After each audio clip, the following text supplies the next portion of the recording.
Hey guys, Thirion from SSW, and I'm here at NDC Sydney 2024. I'm here with Espen, or Dr. Circuit. Yeah. Espen, just why don't you start with just explaining a little bit on who you are and what you've done?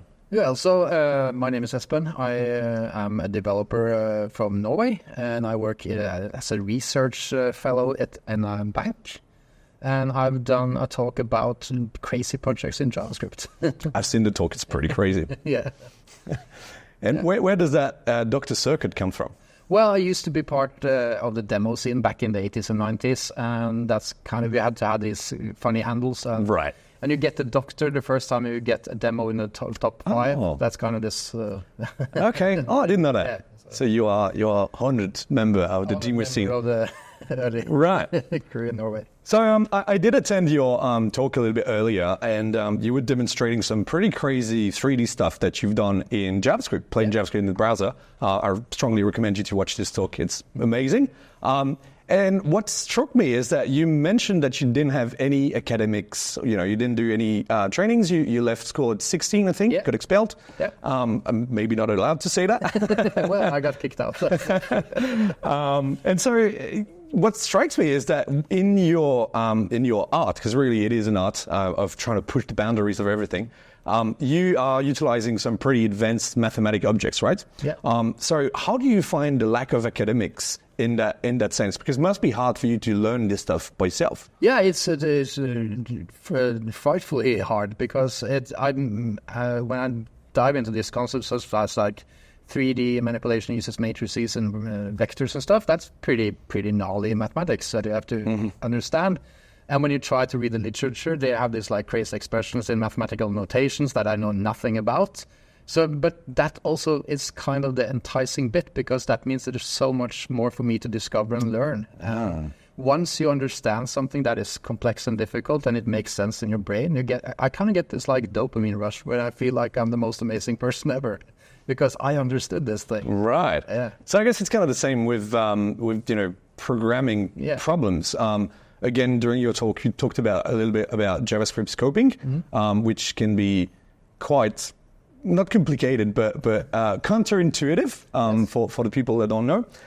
So I guess it's the same thing, right? Because you didn't have those learnings, maybe it didn't exist at the time, but you didn't learn it properly, so to speak. Yeah. That must have been a challenge. Yeah, it has always been a challenge, because when I had started working as a programmer, everybody else, they had learned how to program through some kind of book and a university. They followed the guidelines and the principles, but I came straight out of the demo scene where you can commit every programming crime known to man in order to get something. You even push to do that, right? Yeah, you push to do that. So every instruction you can save off, every bit of performance you want, that is something. So I learned to program on a deep fundamental level, on a very low level close to the machine. So I learned how the architectures work and stuff like that. And when you then start doing high level programming in the enterprise world, a lot of stuff didn't make sense, and that was a challenge because I had to wrap my head around all these abstractions that people were using and stuff like that. So how did you fare in the enterprise world? Because that's quite different, right? I fared pretty good because I always had this. I had this like strange confidence because I thought I was really good at programming, and I probably was pretty decent at programming. But in my brain, I was awesome. So whenever I applied for a job and they asked me, "Do you know Java or do you know this enterprise framework?" I would say, "Sure, I know that thing." I did inside out, yeah. But I didn't know a thing about it. But I knew I could fake it for about 3 to 4 enough to get through the recruitment. Yep. And I knew the lingo, and I knew that in this world you can get by just doing the minimal effort in the start. And then I would start to make waves when I started to figure out how these things work, and I actually could apply my skills to it. Yeah. And then I started progressing up the ladder and get better and better jobs and better positions. Yeah. When you say better positions, you mean more responsibilities type thing?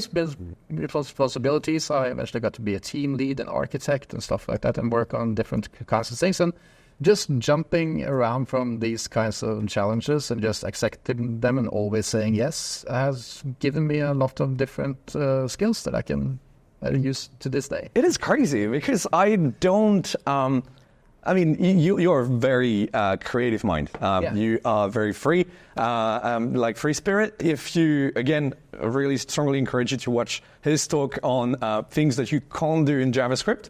And he'll probably tell you about his application to his current job, writing something on an egg. I don't want to spoil it. It's pretty crazy. So such a free mind applied as a team lead or an architect, it's kind of weird to me because they don't seem to bridge. Those two things seem to be quite contradictory. Either, thinking differently and being very enterprise friendly, very, streamlined. So how do you line those two things?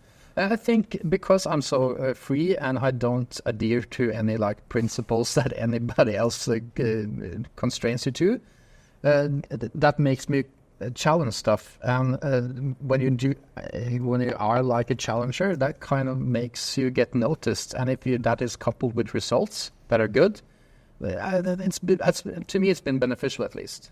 So there is space in the enterprise world for creativity and pushing boundaries. So I have one example because when COVID hit, the Norwegian government closed everything down, as the whole world did, and suddenly they realized that, well, if we close everything down, businesses will go out of business because they are not making money. Of course.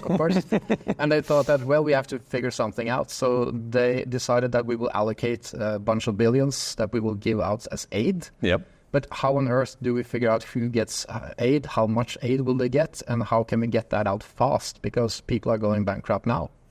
So they asked around the IT world, can anybody build a solution for this? And everybody said, no, it can't be done. It will take a year or two. It's not something we can do in some weeks. And things were really it was pretty dire because the economic situation escalated every day. Yeah. Progressively worse. So eventually they asked the finance trade in Norway, anybody of you can figure this out? And of course everybody said no, it's too risky, too much work, it can't be done. But the CEO of my bank, she said, wait a minute, I have this group of crazy people. So they got you to work on that? Yeah, maybe ask them. And I was on an airplane back from San Francisco because you personally worked on it? Yeah. On that solution. So wow. On the airplane, my boss hit me up on Slack and said, "Can you build this thing?" And I said, "Sure." It sounded like okay. Yeah, it sounded like to me it sounded like, well, you have some businesses that go online, they put in something. That's a web form. It's easy. Submit, and we send them some money. It should be easy. And he said, "How long do you think?" I said, 3 weeks. That should be enough time. That's heaps of time. Yeah. And then they called me up, how many people do you want on your team? And then I said, 10 should be enough. And we formed up a team. They said yes.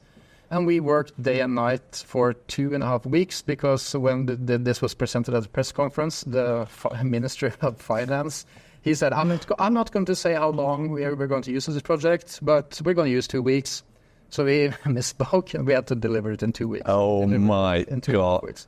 But it went online. It was super secure. It delivered aid to the businesses in 24 hours. It took 24 hours from their application till the money was in their bank account. And it saved multiple businesses from going bankrupt. You personally had a real impact on the economy of the entire country. Yeah. So my team did, and not just me. Yeah, of course, but I mean, you globally. That is a crazy story that you just dropped in the middle of a conversation. That's insane. And it actually got also some professors wrote the thesis on it, and it's now actually part of the innovation textbooks in Norway. Wow, so, that is cool. That is very cool. So it sounds like a pretty dream job that you've got, but I'll come back to that. Yeah. Before that, I want to ask you a question. Have you ever said no to anything, like to a project, to things, I guess, yes, but to a project, to a constraint? No. I hate saying no. Can you even imagine something you'd say no to? No, really? No. That's great. Yeah, but if it's something super illegal or super immoral, I'll probably say. Immoral. So morality is really just your boundary, ethics, right? I have this main rule in my head that you should aim to be as nice as possible, as polite as possible. You should never hurt anybody else. But other than that, you can do whatever you want. That is a great way of thinking. So back on your dream job, so you work for a bank. Yeah. Right. So if I think of a work at a bank, I don't imagine that being joyful, or playful, or any creative.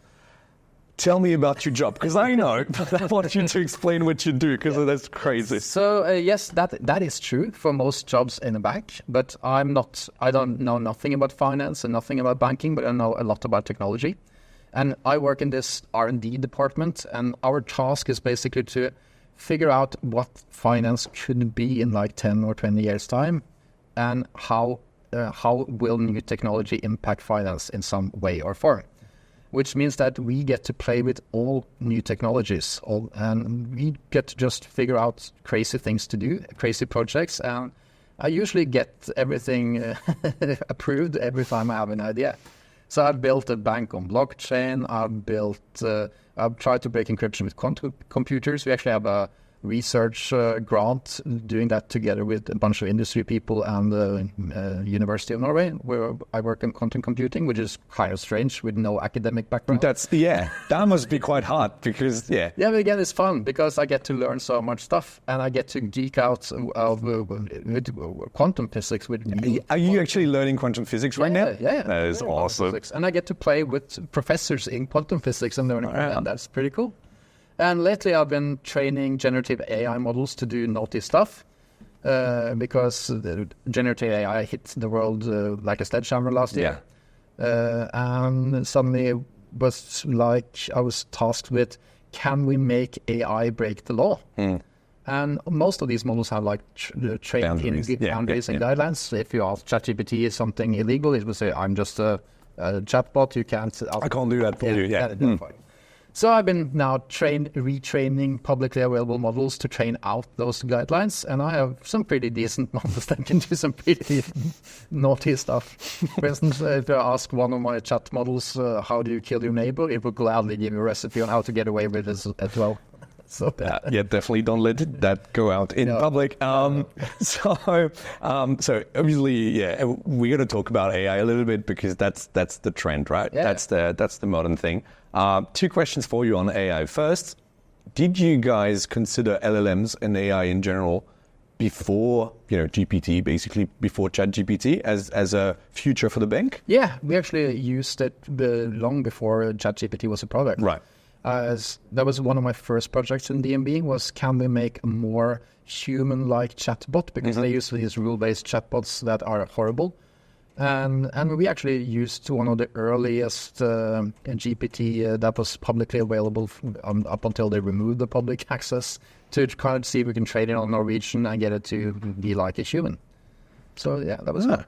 Okay, well, that I kind of expected it because you do R&D, right? So you're definitely not just following the trend. You're supposed to see the trend coming. So that's definitely not surprising. And without, compromising your secrecy, R&D secrecy, but how do you see AI and LLMs in particular in the future? Because that's your job, really, right? So not only in banking, but in general, how do you see that being applied? With your creative mind, I'm very curious to know what you see. So I think that we've only seen the tip of the iceberg. I think this will progress into something far more superior than we are experiencing now. And I think these things will make them in as components into other things. So we will have like autonomous machines that can interact with you as a human and have like a language center in their processor and stuff like that. So you can like give them commands and you can talk to them. Maybe they will even replace certain kind of positions and jobs, such as in hospitality and things like that. And I think that we will also see a bunch of much more crazy stuff on the horizon, because once you combine these LLMs and you combine the generative image and video things, I think we will see realities that appear to be real and reality, and it will be hard to differentiate for humans what is actually real and not. Is that scary to you? It's both scary and intriguing, because on one side is like the Turing test, right? If you can actually pass that, then that's really cool. It's a technological marvel. But what if this enables people to just live in some kind of virtual world inside, basically like in the Matrix, and not be able to differentiate between fantasy and reality? That can be really scary. My point of view is that it really doesn't matter, because if you feel the reality that is indistinguishable from real reality, then why does it matter? Anyway. Yeah, or maybe we're just making the next level of simulation. Exactly. That's exactly where I was going. Oh, you saw me coming. That's awesome. Okay. And so, AI is definitely going to improve, and we're going to see, more crazy stuff. Do you see that like in the short term, or do you see that happening? Like, do you see that, exponential growth of importance of AI in our world, or is it just still far away? No. It's tomorrow. It's almost tomorrow. There's so much crazy stuff in the AI scene going on as we speak. During my training of retraining AIs to do naughty stuff, I discovered this whole ecosystem of people training specific AIs to do really specific things, and often horrible things. Like things that generate pornography and stuff. There's actually models that people are trained to generate certain kinds of nipples, certain kinds of pubic Maybe we'll cut that from the final video. You have to imagine somebody has them sat at home, labeled images. That is, yes. That takes a certain type of individual. Yes. Okay, maybe one last question on AI before we move on. But so again, you have a very creative mind. When you see AIs like Midjourney or stuff like that, that creates images, right? They're only just mixing existing images. But to a certain degree. With your background and with your knowledge, intimate knowledge of AI, is that creativity? Does AI as creativity? Or will it grow to have it? Real creativity? Will it write a resume on an egg? Maybe. So, but think about, how do you train your creativity? How do you train your brain to draw? How do you train? You do it by mimicking other people's stuff. Yes, always? Yeah. You start by drawing circles. When you study art, you study by copying ancient paintings. You study art, you study comic books, you study the things you want to draw, the styles you want to draw. And by doing so, you develop sort of your own style. And that's also what these generative AIs do. So they don't generate exact copies of images. They're kind of like What is that? But what about people that do create like a different style of painting, a different movement, a different, or not even painting, a different type of art, Demo scene, like... Yeah, but again, you're still just standing on the shoulders of the people before you. Still, it's not real. I guess you're right. Yeah. That is fascinating. Yeah. That is really, that's a conversation you could go on for ages. I can talk about that ages. All right, guys, that was Thirion from SW and Espen. Thanks for listening to us. And if you like the video, just drop a comment below. See you next time.